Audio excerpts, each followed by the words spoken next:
Welcome back to Tanya in 5. The last few days we have been studying chapter 9 of book 3 of Tanya, Iggeret HaTeshuva. In the previous chapter we identified 2 levels of Teshuva. The first is to restore the flow of energy from the divine source into the soul of man and the world around him. And the second is to restore the soul to a place as it was before it exited the divine source to be projected into our reality. So let's look at this more closely. What does that mean to return the soul to the way it was before it's been projected into our reality? I mean, we are alive living here. So you see, the first level of Teshuva in some ways is technical and limited to actionable items, thought, speech, and action. Meaning like this: a person in theory can have appreciation for the physical world with no appreciation for God, no understanding of God, and therefore a person's desires, emotions, loves, and fears are all related to the physical world and not for God. And yet, because they have compassion on their godly soul, they decide to refrain from doing any sin that would, affect it or corrupt it.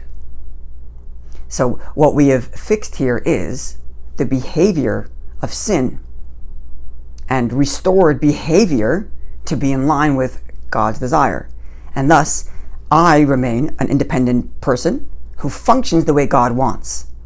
And thus, I'm living here in this world, but the flow of energy into me is the way it's supposed to be because my behavior is matching divine desire. Then there is a higher level of Teshuva, namely, where the person's complete identity is completely absorbed in godliness.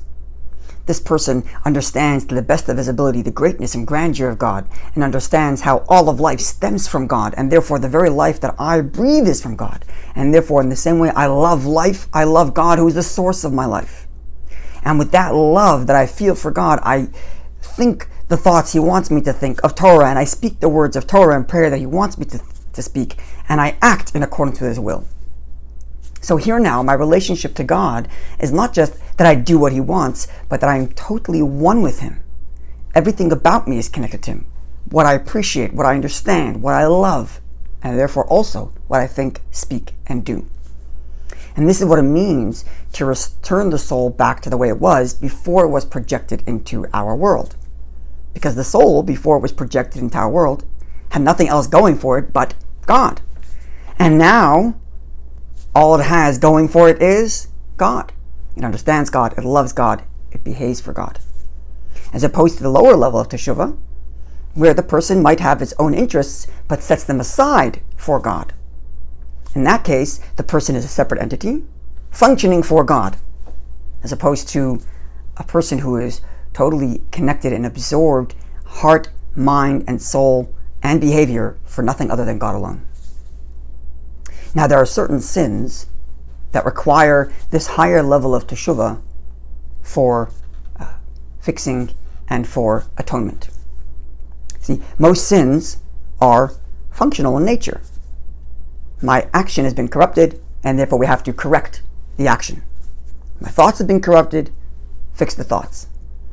But sins that are related to intimacy, including wasted seed, are the kinds of sins that go much deeper. It requires a certain focus of the mind, and thus the corruption is much deeper. So because there's a focus in the mind and the brain that is invested in that sin, and therefore corrupted, in order to fix it, we have to get to a place where our minds are reattached to God, not just our function. The takeaway from all of this is, there's no such thing as, it's no big deal. Doing that sin, no big deal. Doing that mitzvah, no big deal. No such thing.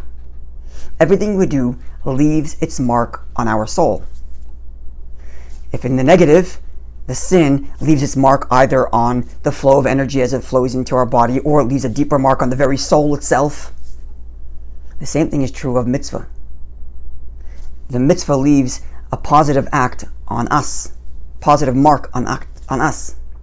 And the more of us we invest in that mitzvah, the deeper the mark it leaves on us. Looking forward to seeing you when we conclude chapter 10.